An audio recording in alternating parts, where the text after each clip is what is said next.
We need to find this place or we'll be late. Make a left on Astrology Avenue. Oh, I'm sorry, I meant right. It should be right here. 444 Spirit Way. Oh, turn. It looks like Renee. Yay, we're on time. The James and Kelly Show. Great, let's start the show.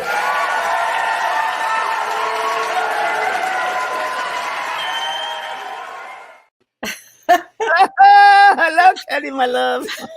Hey, honey. How are you doing today? Good. How was your weekend? It was nostalgic.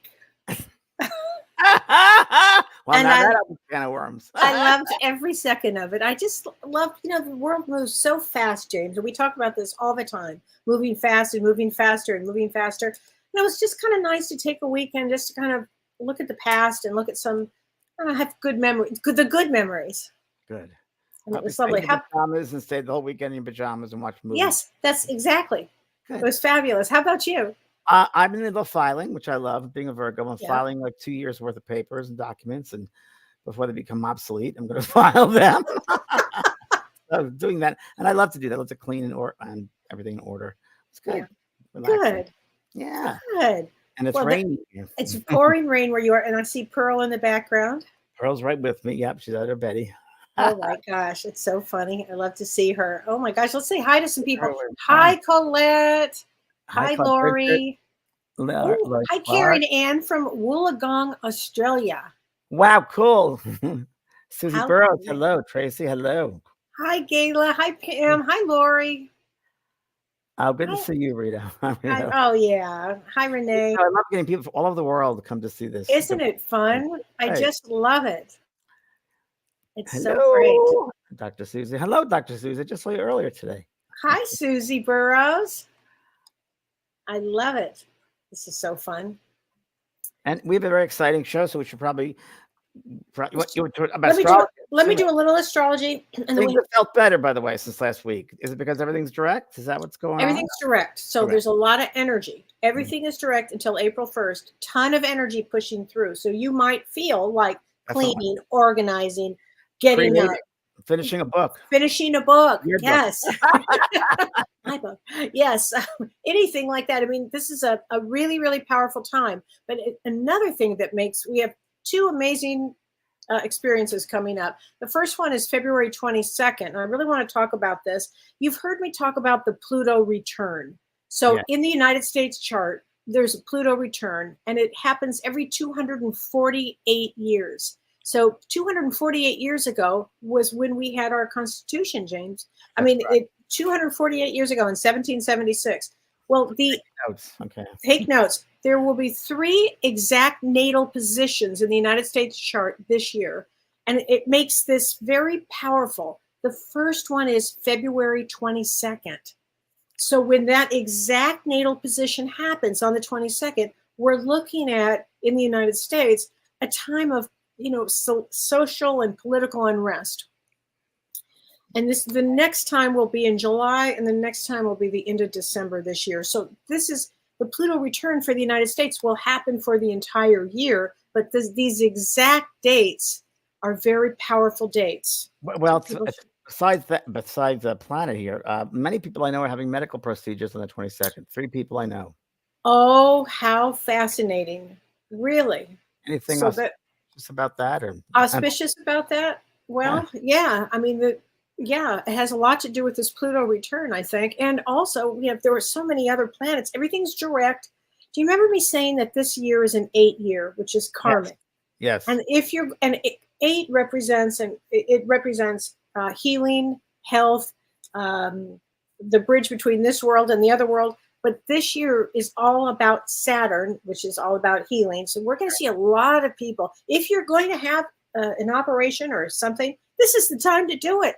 All the planets are direct, So it's an amazing time for all of that. And to look at your health, for everybody to look at their health.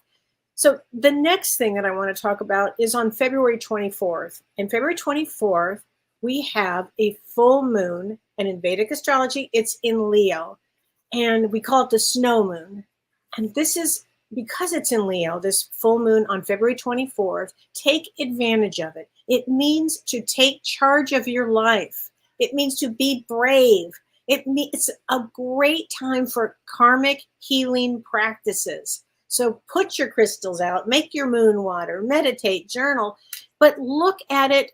And in fact, and I love the fact that we have this guest who's going to be talking about healing in different forms, but it's about healing, your healing journey. So really pay attention to how you're, what do you physically, how do you want to change? And mentally, how do you want to change? Good so time. It's a very, very powerful time. This is a powerful week, everybody. So, okay. Okay. Well, when I was in, one good thing, a lot of good things came out of my tour when I was in Europe. One of the best things that came out was I met Amanda Charles, who's our guest tonight, and I just connected with her, and she's a therapist and a medium like yourself. But so I thought, you have to. And she came out with a book. Today's the premiere of her book, which is incredible. Yeah. And I thought we have to be in the show. People will love you. Oh yeah. So wait, let me do her bio. Let me just please. read a little bit of her bio, because this is Dr. Amanda Charles that we're talking about, and her bio goes like this: with one foot firmly rooted in the world of science and the other connected to the intuitive realms, Amanda Charles is a highly experienced international chartered counseling psychologist, registered practitioner psychologist. She's a life coach. She does NLP, EFT, and EMDR practitioner. She's a hypnotherapist. She's a Reiki healer, a psychic medium, and a meditation teacher.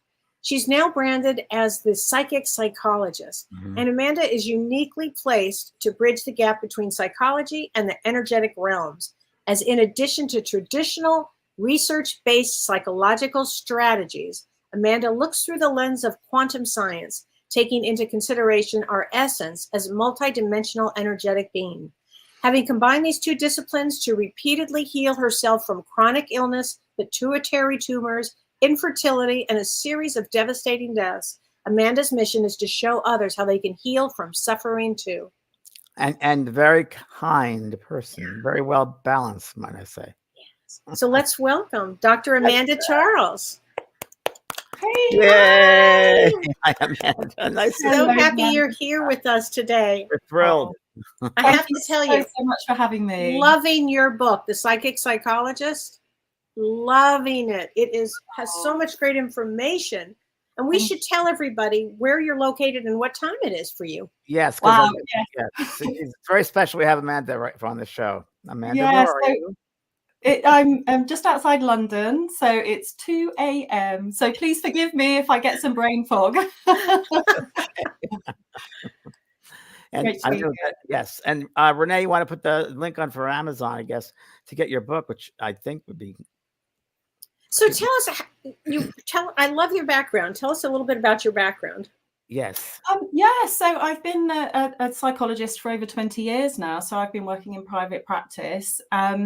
And that's really been my focus. When I left university, I went and I was doing occupational psychology. So very much going into, I worked for Reuters. So looking at leadership development, change management, that kind of thing. And that was very much my focus. For most of my life up until that point, I had disconnected, shall we say, from the more intuitive elements to myself. I found it really difficult to fully embrace them. I was kind of one of the skeptics, a bit of an eye roller. And so I found it really, really difficult. Even though I'd had some really phenomenal experiences, I really struggled to own that. And certainly coming out as the psychic psychologist, that in itself very much felt like professional suicide. I understand that. Yes, very much. Yeah, but it feels really, really important for me to kind of bring these teachings to the world, because if we are excluding this energetic realm, then we are blind to a part of the problem and the solution, really. And what was your breaking point? I guess you'd call it, whatever you want to call it, where you decided I've got to merge these two together. What happened that made you think that way? Yeah, it's interesting, James, because through my life, I've kind of disconnected and reconnected. So there's been quite a journey. And initially, the book was called The Connected Self, because it is all about connecting in with the self on all the various levels of the self, which I'm sure Kelly wants to talk about as well in a moment, but also your past, your present, and your future. So, for me, it was very much about kind of living my truth. So, you know, when I was 21, I was diagnosed with a pituitary tumor. And I actually now, with hindsight, believe that I kind of manifested that really through this disconnect, through disowning the more intuitive side. As you know, the pituitary gland and the pineal gland are connected, and that's the doorway through to connecting in with all these higher vibrational frequencies and with the spiritual realms. So I actually believe that the fear I experienced as a teenager was partly, you know, what created this physical block. And it was through reconnecting. So this is when I still worked at Reuters, and a girl that worked for me said, my husband really said he feels like he really needs to help you. And I was very poorly with this tumor, and I kind of went along. I hadn't even heard of Reiki. I was 21. I didn't know. So they started to do Reiki, and nothing really happened. And they said, oh, we need you to come along tomorrow. And so I did, because I felt rude if I didn't, and they did it. And all of a sudden I gave way to the process, and I was having these purple pulsating balls. I was experiencing lots of memories from when I was younger. It was all flooding back, you know.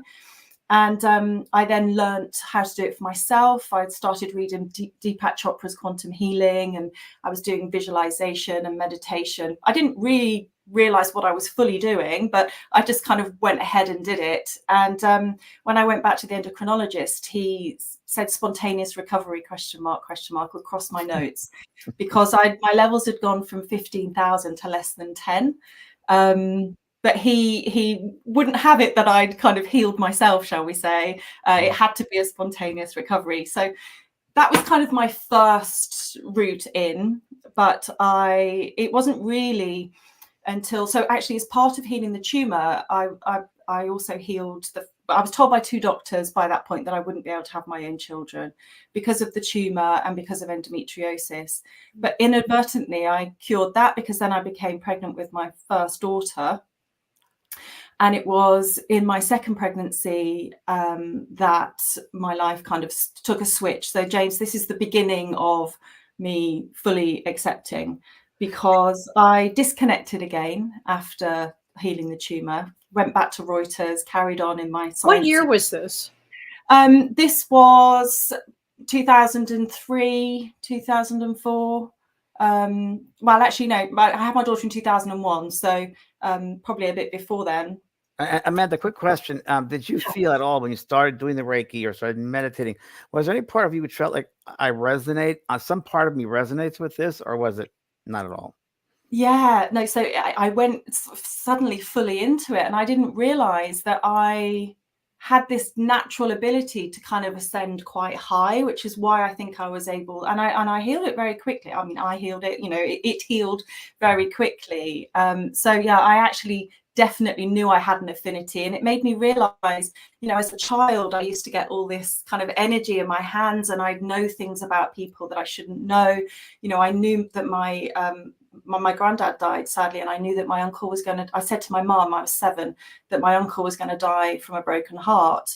And she just thought that was obviously a bit strange, but I didn't realize he was 35. I didn't realize he was waiting for a triple heart bypass. Had no idea. And he died within 9 months. You know, there are a number of situations like that I then remembered and kind of realized I had an affinity to this. But and you didn't think you were a freak or anything? You didn't think, well, weird. What did you think? This is natural, or did you think this is freakish, or what was your reaction? No, back then it just seemed normal. So I didn't have anybody to explain things to me. So like the energy and the knowings, my parents they wouldn't so much dismiss it, but they didn't really engage in it so much, shall we say.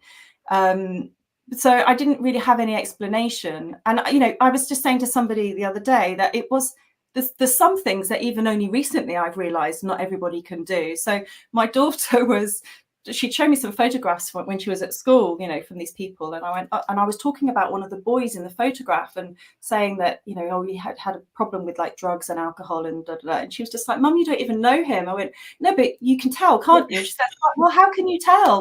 And I said, by looking at the photo, you can tell. And she went, no, Mum, you can't tell about people's lives looking at the photograph. So I didn't even know, you know. So does it run in your family at all? Does it genetically? Yes. Yes, interestingly, I wasn't aware of this, but my cousin, so my mum had lots of experiences, but after my dad died, my cousin and I had some really phenomenal experiences, which is what actually allowed me to think, right, I have to do this. So after my mum died in 2004, I was having a chat with my dad, and actually, it was after my brother died. They died very close together, my dad, my mum and my brother. And whilst I was pregnant with my second daughter. Oh. So 2 months into the pregnancy, my sister-in-law died. 4 months into the pregnancy, my mum died. 5 months into the pregnancy, my brother-in-law died. Then I had a really traumatic birth. I'd had lots of precognitive dreams all throughout my life. And I started having dreams that one of us was going to die. And I didn't know, so like Kelly, whether it was like trauma from having experienced all the deaths, or whether this was a precognitive dream. I would literally see the midwife come in with her name badge. I knew this was the moment, and it happened during the birth. This lady, Kate Wolger, came into the room, and I just knew, you know, it's going to happen now. And it was time to push, and Lila didn't make a sound. So in that moment, something extended out, and I had a life in front of me when my baby had died. And actually a part of me died in that moment, you know, because I thought it was going to actually happen, but it didn't, luckily. 9 weeks later, though, my own brother died. And then he was 36. Then my father-in-law died, and my own dad was diagnosed with a very rare brain disease, where over the next 10 years, he progressively lost all functioning until he was locked in his body, totally consciously aware, but unable to move at all.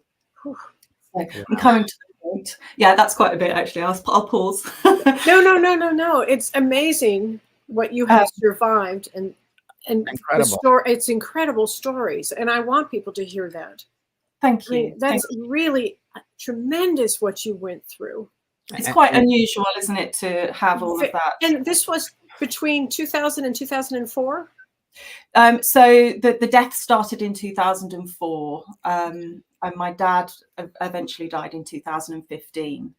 So it was actually, so you were asking, James, about whether it runs in the family. I had no awareness that it did until the night of my dad's funeral. So after my mum and my brother died, I had a conversation with my dad, and I said to him, this is before I knew he was ill, you know, if and when something happens to you, can you please come back and show me, just so that I know for sure whether we do survive physical death, because I am so fed up of, you know, discounting things or looking for a scientific explanation. Because seriously, I'd had so many things happen. Like most people, one of those they might believe, you know, and I was still struggling. And he promised, I made a joke. Well, I said, you know, we need to, you know, decide what that's going to be. Come and move the toilet paper or something. And then I went, no, that's just weird. I don't want my dad in the loo with me. And we hadn't fully sorted out what we were actually going to do. But when he was in the process of dying, I mentioned it again and again at the Chapel of Rest. And there were a whole host of things that happened, and I won't go into them because there are a lot that were quite significant. But I'd said to him, it needs to be beyond all doubt for me to actually believe it. And I needed to believe it to be able to come out as the psychic psychologist. So by that point, I had looked into, I'd got quantum science sorted, I'd got epigenetics, neuroimmunology, all these kind of things, but it still wasn't fully enough for me to own it. And the two big experiences that allowed me to come into this world was the night of the funeral. We were at a table with my dad's brothers, so there were quite a few of us at this table in this Indian restaurant, and there was music playing. We were the only people in this restaurant, and it was like dinga dinga dinga dinga, you know, like really quite funky Indian music. And my brother had already died by this point, and his son and his wife were at the table. And they said, oh, I see they didn't play the Phil Collins track at your dad's funeral, but they played the Celine Dion one. My dad met somebody very quickly after my mum died, and people didn't particularly like her. And so they said, oh, I bet that was the track that she wanted. And then in my mind, my dad said to me, no, that's the music we played at your mum's funeral. And I couldn't remember that. So I said, no, I think that's the music we played at my mum's funeral. And then all of a sudden, out of nowhere, superimposed over the Indian music was the panpipe introduction to Celine Dion, My Heart Will Go On. And it was playing and it was for about 20 seconds and everybody heard it. But interestingly, my husband didn't, and neither did my cousin's boyfriend. They're very shut off to this world. It doesn't end there. So we all heard it. So now I'm like, okay, I've got evidence in front of people.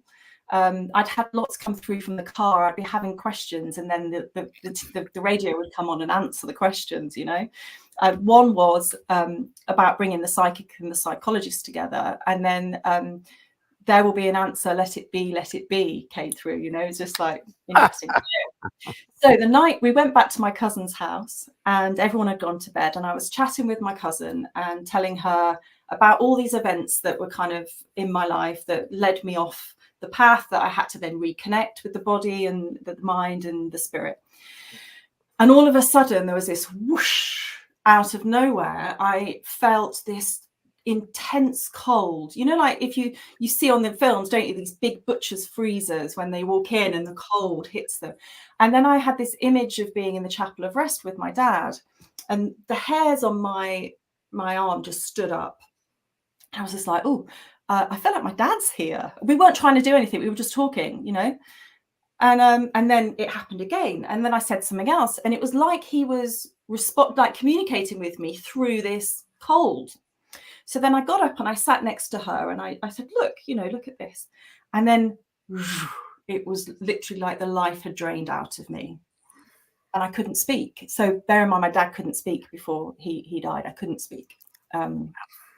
So she sat on the chair with me, and then she looked at me and she went, I don't want to alarm you, but I can see Uncle Tony. It's Uncle Tony. I can see your face, but I can see, my dad was called Tony. I can see Uncle Tony's jaw. He transfigured on you. He transfigured. Which you talk a lot about, James. Yeah. Oh, okay. So I hadn't done this before. I didn't know about this. I didn't know. Surprise! I was like, I couldn't speak. So that may be a thing with transfiguration. I'm not sure, but is it, James, that you can't speak, or would it have been my dad? I don't know. You could have been lightly put into a trance, an altered state, is what happened. An altered state, and he came obviously came so close, impressed you, and came into your space, your auric field, and kind of.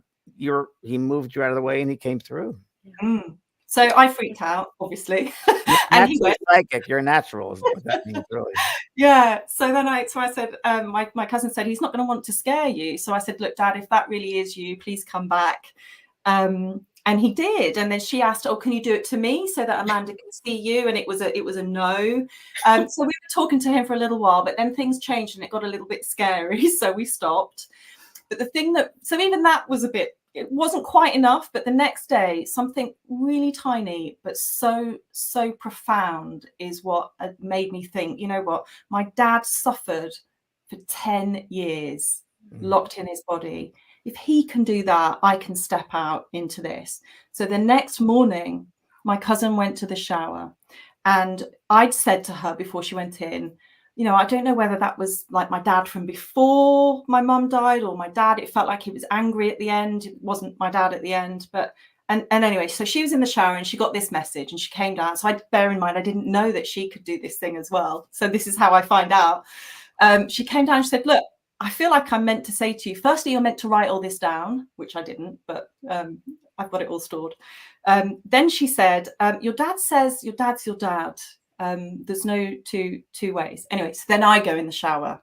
So I'm there in the shower and I'm like, I want to speak to my dad. Like, this isn't fair. He's spoken to her. I wanted to speak to me. And then again, in my mind, I'm like, no, again, this is just really weird. I don't want my dad joining me in the shower.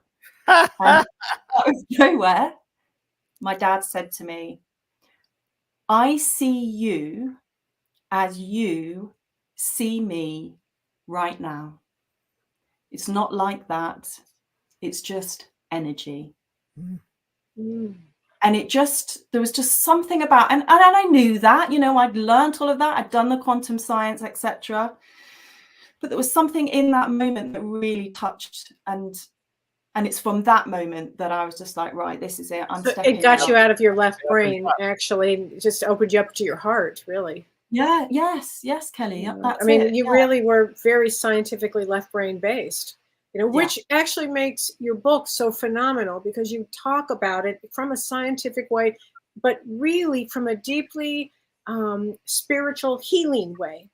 And so the way you've combined it, and it must have been hard for you because having a strong left brain, for me, fortunately, I did not have a strong left brain. I really didn't have one. It was all right brain for me. I had to learn the left brain part of it. So for you, you would have had to be asking for these experiences. And it sounds like you've really centered yourself with this and grounded yourself with the understanding that both exist.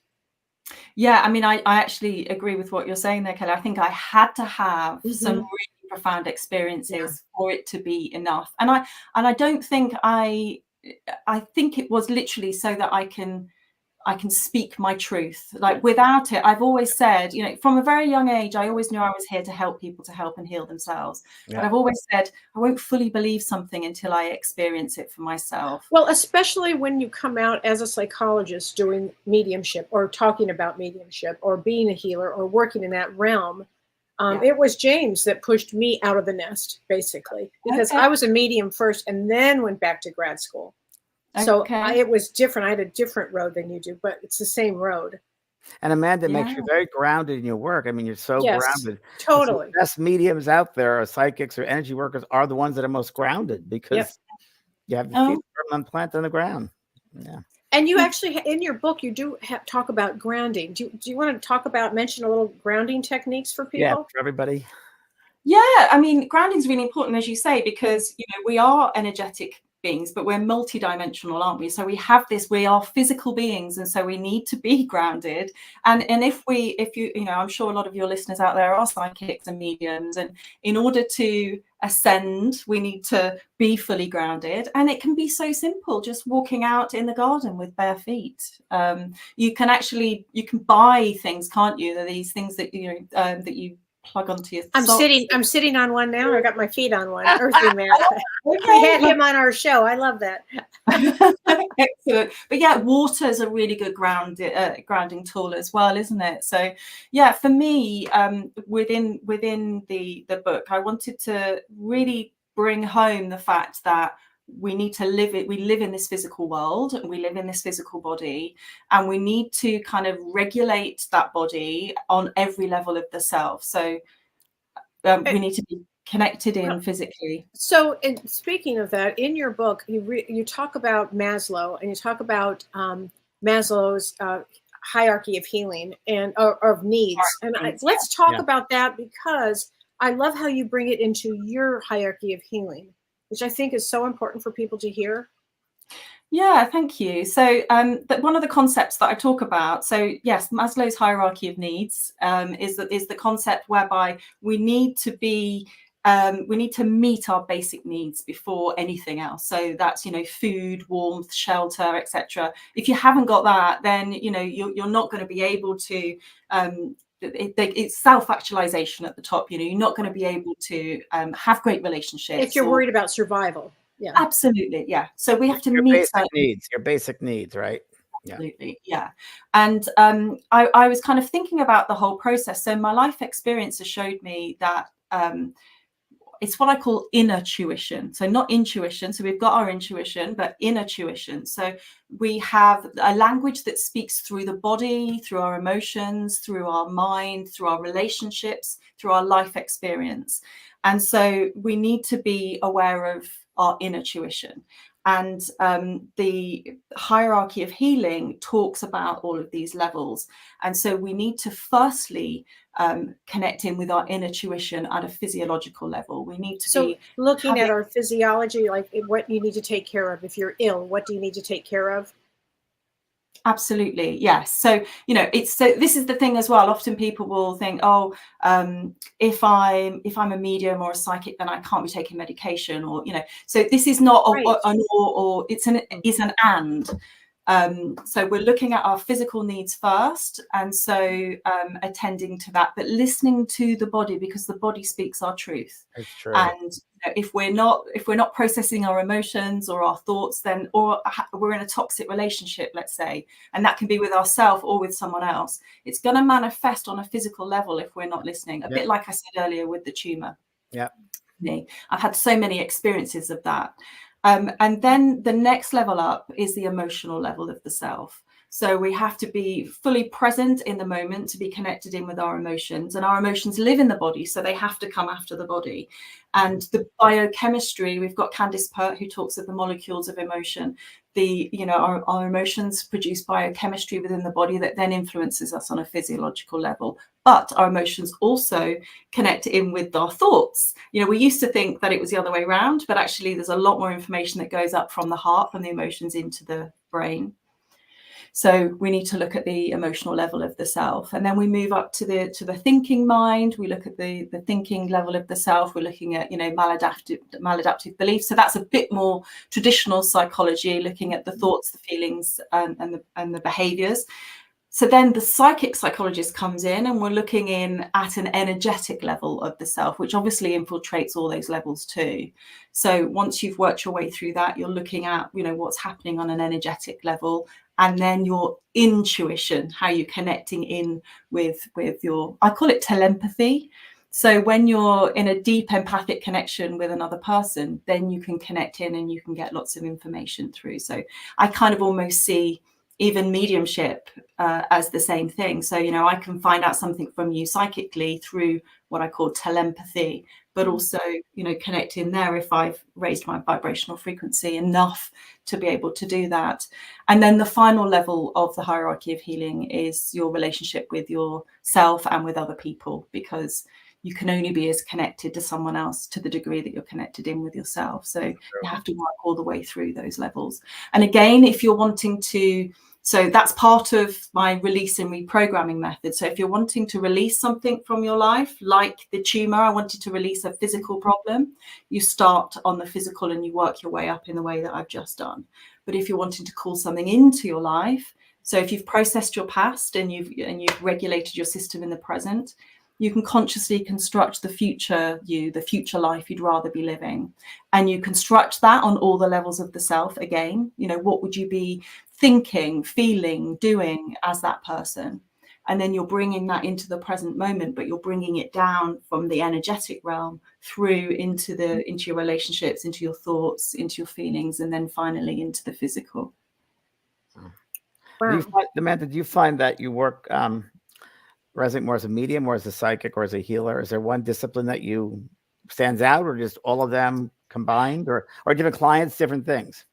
I would say I very much meet the needs of the client. So I would probably use the term healer to kind of branch all of it. So I don't work as a medium or a psychic, like on the surface. So I don't do readings. I don't do psychic readings or mediumship. So for me, we all do different things. So I combine the two. So I might help my clients bring into their conscious mind what's happening at a subconscious level. So I might get some images or some, I often feel things through the body. So I will interpret what's happening through me to them, and then we'll kind of check it out and work through it together. So it's kind of like another layer, another level to the way I work. But do you work a lot with grief?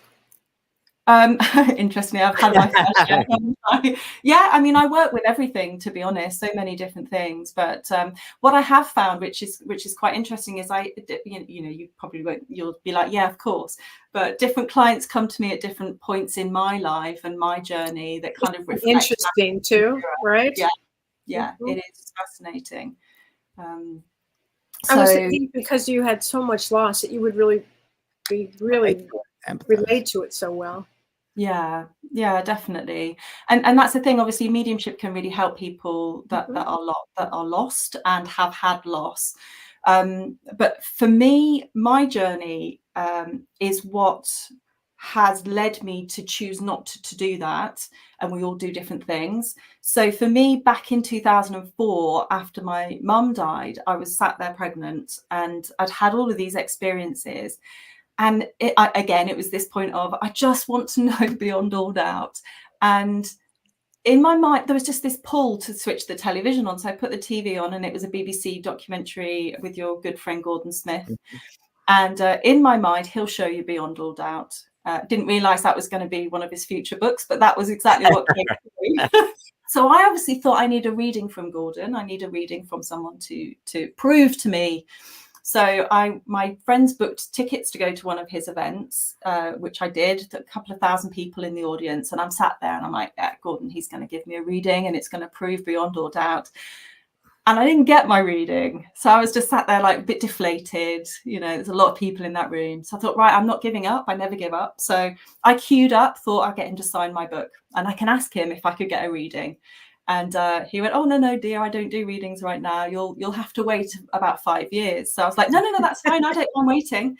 And he went, no, I couldn't do that to you. And then it was Hay House. So Hay House kind of pushed me along. Little did I know I'd be writing my book for them a few years later. Wow. They pushed me out of the way, didn't get my reading. So I went online and I was trying to book this reading, couldn't get a reading.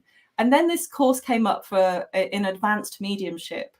Bear in mind, I've done nothing. I've just had these experiences myself. But I'm like, no, I know.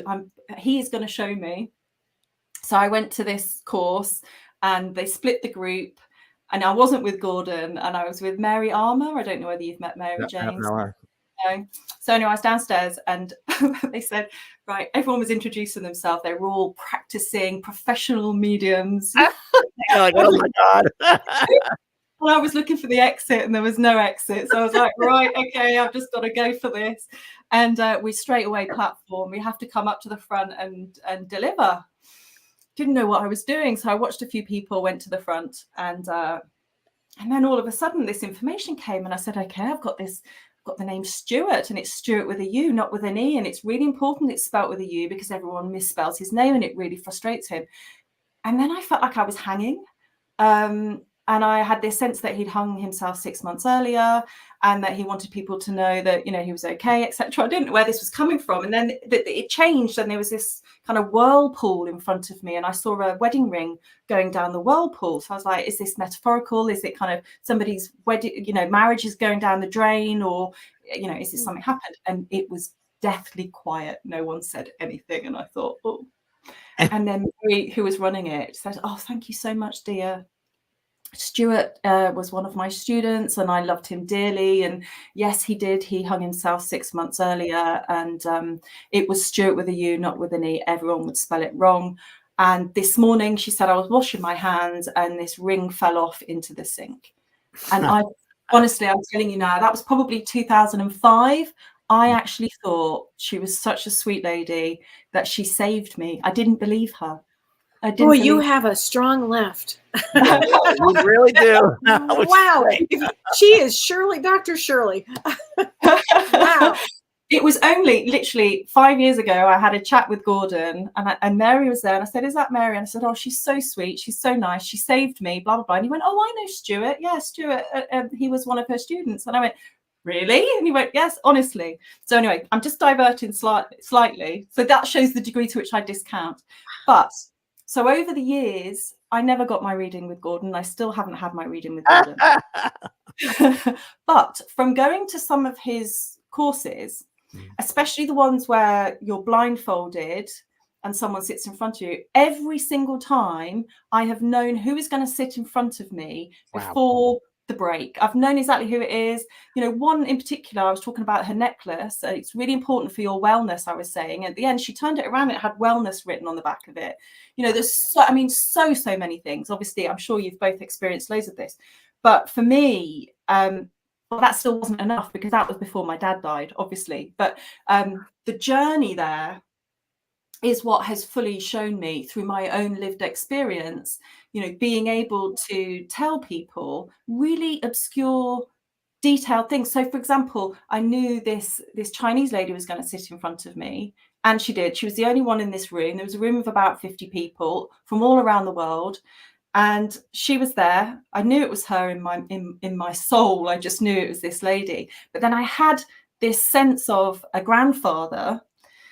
Caucasian. She didn't look anything Caucasian at all. Caucasian, I said, and the name Bert. That really didn't fit at all. So then I just said, well, I'm just going to say it. I've got nothing to lose. And as soon as I said Bert, it changed to Albert. And then I saw mountains, and he's from Alberta in Canada. Wow. And it was her grandfather, and he was Caucasian. And I had this lump in my throat, and I said, I feel like he died choking. No, I didn't. He died choking on his 80th birthday. She said, yes, he did on his birthday cake. So, I mean, you don't get that. Where does that come from? You know, like. Did you start believing in yourself then? I mean, I did and I didn't. But it's the whole process was, had I had a reading from Gordon, I'm sure you can hear what's coming next. It would never have been enough. It never would have happened. Never. Said to me, I would have. Intelligence of that world, Amanda. The intelligence of that world. Yeah, you know. What did Mavis used to call them? Droplets of God. Droplets of God. Oh, nice. Yeah. But it's never enough. Birthday, Amanda. Pardon? When is your birthday? I'm just curious. 26th of September. Oh, Libra. There you go. Yeah, Okay, that's so Virgo perfect. Libra. Yeah. Yeah. Well, yeah. And I always say that those are the most psychic people that come in from about your birthday, James, August 23rd. My birthday is September 20th, till about the end of September. It's a very, very psychic, and they're all about healers and healing others and groundedness. I mean, it's very, very important. And also, in your birthday comes in as sacrifice. So you would really have learned an awful lot. You would have had a lot of endings, a lot of completions, and a lot of sacrifice. So you're doing well. You're doing great, actually. I'm still here. And I think you needed that left brain because of all of that loss. Yeah. You had to get through all of those losses. Yeah. I actually do genuinely think now, as I look back, that, you know, I did know as a young child that, as I said, I was here to help people to help and heal themselves. But I knew that I would go through a lot of suffering in order to do that. Now, that's not to say that you have to suffer, but I knew that was my journey, so that I could fully connect in and understand and empathize. It makes you a wonderful therapist. I bet your patients love you. Oh, bless you. Yeah, they do actually. Throughout, even before I came out, they would often say, "Are you psychic or something? I haven't told you that." Or "You're saying exactly." That's my favorite thing. Before you came out, isn't that funny how now we have to use that expression now with this? What do you think? Because we're really on a path here with a lot of mediums that are learning psychology, or a lot of psychologists going back and learning mediumship or understanding spirituality, which I think is so important for the future. I was going to be a psychologist at school. You'd make a great therapist, At James. university, I was going to be a psychologist. Yeah. At the last minute, I decided to be a sitcom writer, but I was going to be a psychologist. So there we go. Awareness of people to be a sitcom writer, actually. You need a lot of everything, don't you? Yeah. We wear many hats. Yeah. So do you work as a psychologist now? Is that your full time? Yeah. Yes. Yeah. You're so pretty far in advance, I would think. Yeah, I am. But I mean, it was interesting because when I wasn't ready to be the psychic psychologist, but I knew it was meant for me. So I got the trademark, I got the website, I got the Instagram, all those kind of things, but there was no photo of me. There was my name wasn't attached to it. And then suddenly people were starting to ask for it. And I'm like, no, I don't do that. I don't do that. Because I wasn't quite sure what that was at that point. And then eventually through COVID, actually, I embraced it. It was Gordon actually that initially called me the psychic psychologist, and I very much rolled my eyes and I was like, so you were the eye roller. Yeah, I'm the eye roller, yeah.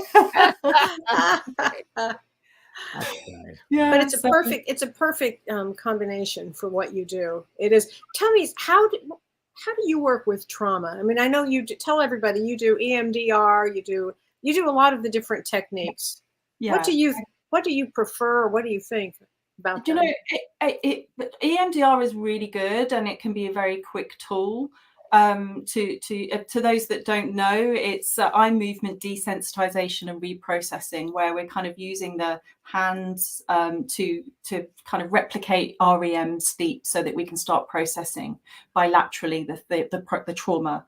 So, I mean, I do use that. I use a whole host of different approaches depending on the client, to be honest. But I do think helping people to connect in on all those different levels of the self, really, I wouldn't hone in on one thing, but I will use different techniques that might fall under each of those areas of the self in order to help people in a different way. And Amanda, you're open to changing yourself too, right? Along this journey to learn something new and maybe go in another direction or something else. So you're open to doing all that, I would assume.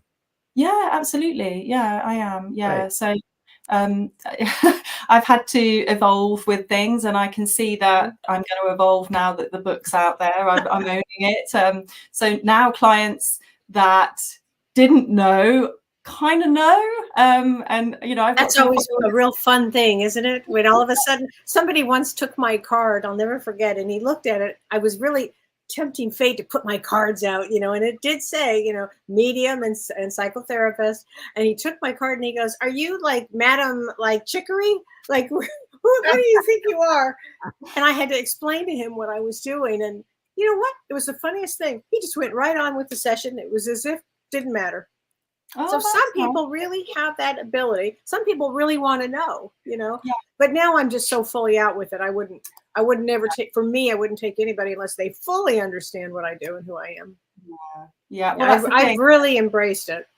Yeah, good. And Amanda, you're opening the door for a lot of people. I mean, Yeah. just think about it. You're the beginning. You're going to open the door for a lot of people. Yeah. I mean, it's great. Yeah, because I'm not unique in this. There's two of us here on the call. Anybody. But I think we're still pretty unique with it. Oh, really? Okay. Yeah, my mother was a psychologist back in the day. In 1970, she got her PhD, and there were very few female psychologists. Okay, very few, and she is the one that opened the door, and Dr. Shirley, for me to do the work I do. And then it was James that said, "Poof, you're doing it now."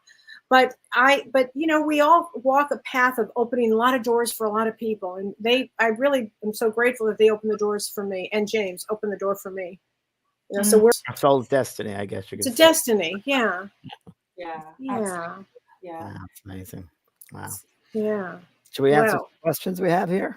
We should. Oh yeah. Well, a lot of people use EFT tapping and EMDR. Both are great tools. They are great tools.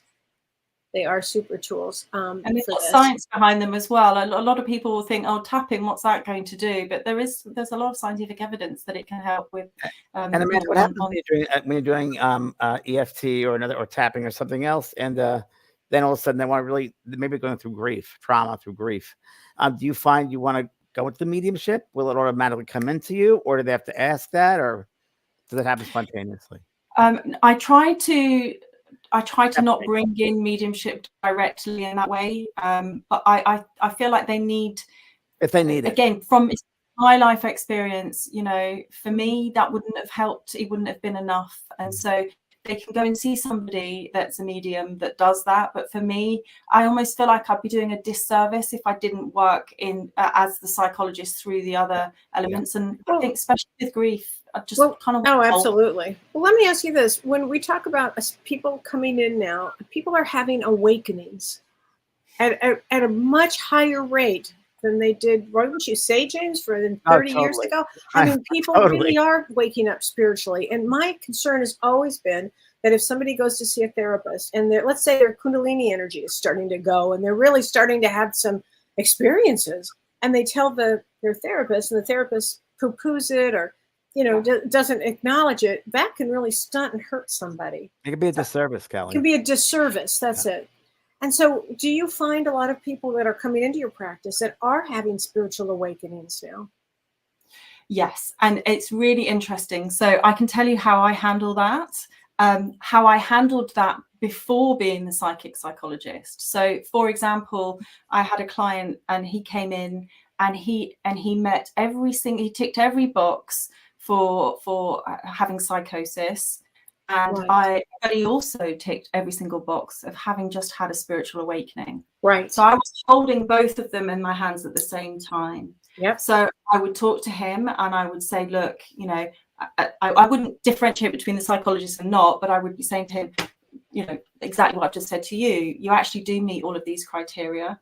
for having psychosis. You meet all these criteria, it could be a spiritual awakening. Now we need to help you come to the point where you're happy with which camp, because they're going to take you in a different direction in your life. And you choose one, you go down one route, the other route opens up things. And for him, and he'd never shown any signs of being spiritually inclined either. So we spoke it through, and actually he came to the conclusion himself. He started reading some books, and he said, I think I've had a spiritual awakening. I said, right, okay, well, let's work with that.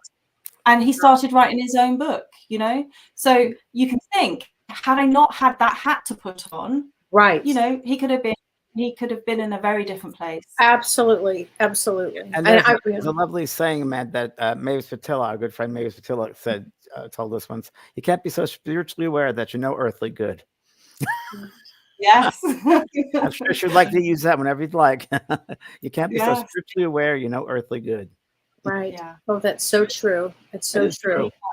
You need that balance, don't you? Absolutely. That's just one example, because obviously you gave that, but I do see well, it's an important example, because I remember for me, I had a traumatic brain injury, and that's what opened me up into this unbelievable Kundalini experience that changed my life. And I remember going to the hospital at UCLA, and the doctor looked at me and said, do you see people? Are you hallucinating? I'll never forget that. And I said, oh, no. Meanwhile, I was watching his grandmother say, I paid for your medical school. But, I knew that I'd be taken away. Yeah. Yeah. So it's really interesting, because I hold two spaces with that too. I mean, I have to look at, when I'm with a session, I don't care if it is mediumship. I don't care what it is. I'm using all tools that I have when I'm assessing a situation. Yeah. Absolutely. And that's the thing. I'm not prescriptive in that way. I work collaboratively with the client, and, we hold space for, exploration and looking at, I suppose that's what I've done all my life, haven't I? There are a number of different options that are going on here. Right. But it really opens the mind. It expands them and you, and especially them, and it opens up new worlds to them as well. Right. Yeah, right. absolutely. Yeah, it's completely changed his life, for example. Yeah. Wow. Shannon Starr says, James, you've helped her with trauma and grief through your books. Oh, thank you, Shannon. Thank you very much. Well, that's our job. That's right. It is. So tell us a little bit more about your book. What inspired you to put it together? Is the Psychic Psychologist? It's so great. Heal your past, find peace in the present, and transform your future. There's so much information in there, really valuable information. I know. I was a bit worried I was over giving information, and that's been cut down. I now see why Hay House were like, we need to get rid of 20,000 words. You've got too much in this book. I practically wrote double that. There is a lot of information. But for me, the crux of it is that I want to help prevent people from suffering needlessly. I don't want them to have to go through things that I went through. I want to open their awareness to the possibilities that are out there, that we do create our own reality and we can heal ourselves, because we don't get taught this. And the big thing is, many people can't afford to come and see a psychologist, and many people, even if they do, won't necessarily see one that is aware of all this stuff. So I wanted to get it out there to help people that can't afford to come and see a therapist, but I also wanted to get it out there so that other therapists, psychologists, psychotherapists can read it and think, okay, that's interesting, and the science behind it, I'm going to look a bit more into that. Maybe I'll incorporate it into my practice. So it's kind of like to enable this to grow, so that people do think about all these different levels. If you're a medium out there, or if you're a healer out there, you should be reading this book, because you put all kinds of information of techniques and different ways to heal and different ways to look at trauma and all kinds of amazing things in this book. It's a fabulous book, chock full of information. It'll be like a Bible. It really will be like a Bible. Yeah, it's got great information to it. That's so interesting, James, because when I did the video to sell the book to Hay House, before I'd written it, I did call it a self-help Bible. So it's quite interesting. How funny. Well, there's your validation. There you go. So this is a good question. Michelle King says, Amanda, what is your experience with hypnosis? Yeah, so that was one of the first areas I started to learn when I was shifting from Reuters into counselling psychology. I found it fascinating because when using hypnosis, some information started to come through from people's past lives. And for me, then I was like, not sure about this. I'm going to have to go and read some research. And actually, there's so much research on it. There's actually quite a lot. There is. Within the book, one of the chapters is called A Life Before Life. So I go from before, during, and after your birth when we look at the past. And so the before, we're bringing in ancestral trauma, cellular memory that gets passed down. We're bringing in past life trauma. We're bringing in intrauterine trauma. And all of these things. Yes, because obviously, and actually, everything that's in the book, I have my own life experience of as well. So obviously I was pregnant with Lila when all the deaths happened. So there is a part of my life story in everything that I'm telling within this book. So with hypnosis, in answer to your the question there, I think, again, that's great on all the different levels, and it can be used on all the different levels. I haven't used it much more recently, I must say, but certainly back in the day, I had a few surprise situations. But even with EMDR that we were talking about earlier, that's brought some past life stuff through as well for people. I bet. Sure, there's a lot of soul memories as well that you're opening up. Yeah, exactly. And I think, do you know what? It doesn't matter if it's past life. It doesn't matter if it's true, if it's not true. It's actually representing something that the client is needing to work through. And so you just work with it, you know? Yeah. Somebody, Liz Z says, I can't wait to read your book. How about creating a second book out of what they cut out from the first one? I thought about that too when you said that. I thought the same exact thing. Oh, that's so funny. Well, to be honest, the second book so the first book was meant to be kind of 70% psychology, 30% psychic, and the second book's going to be the other way around. So I think, you know, it's cut out, and that's fine. It's cut away, and the second book's going to be slightly different. But I might well do a workbook, like a big workbook that goes alongside this. I've done like a 62-page PDF that comes with the book that has the exercises, because I wanted people to be able to print them out and be able to work on them themselves. So that's so great, so helpful for people. Fantastic. Yeah, I really, really want it to feel like people are having therapy. So, you know, they will go with it and things like that. But I've also got a 168-page document as well that I've created, a workbook that goes alongside it. So maybe that will come out. Just the beginning, Amanda. Just the beginning. This is a comment from Denise Montillo. She says, so timely. I pre-ordered your book. I'm currently transitioning from a private investigation to trauma counselor who hopes to share my gifts doing earthly good with my energy gifts guiding to personal wellness. So if you're on this path, definitely get Amanda Charles's book. It's phenomenal. It's The Psychic Psychologist, everybody. The Psychic Psychologist. There are no accidents, you know. It's fine timing that you're on the show. Yeah. Absolutely. And Lori Young, I know you're studying to become a therapist, and you're a medium, and you can't wait to get this book. Lori, you're going to love it. I think Lori just said she's going to have it at her house tomorrow. Maybe there's another Lori, but a couple of those people said that. Yes. Amazing. Well, I think it's lovely that you've got therapists on there as well, because that is literally one of the aims, is to get into their hands. So I'd be interested to hear what people have to say about it. It's exciting. Did you put somatic therapy in your book? I couldn't remember if you did. Not specifically. No. I had to. That was partly what was kind of had to. Something had to go. Yeah. I was trying to keep it simple and everyday tools and techniques that people could. It's got great techniques in there. Great tips. Yeah. Oh, everybody was loving this. Really. Everybody's going to buy it and read it. That's so good. This is and you should start think about doing workshops, maybe like a weekend workshops, Amanda. Or have you done that yet? Because that would be a great thing for you. Yeah, I have done. And actually, for the people that have bought the book, I'm doing a like a free Ignite Your Inner Tuition workshop on the 13th of March at 8 o'clock. So they can kind of join in on that. So that's another one of my little gifts that people can have when they get the book. Yeah, so fantastic. Wow. Well, thank you so much, Amanda, for being on Thank tonight. you, It was Amanda. really, I'm so thrilled that you were here. And James, what do Really you have great. this week? Do you have something Well, this week? No, I just finished the Evening of Spirit on Friday, so no, Okay. just doing nothing this week. I'm filing my office. Oh, okay. Okay. All right.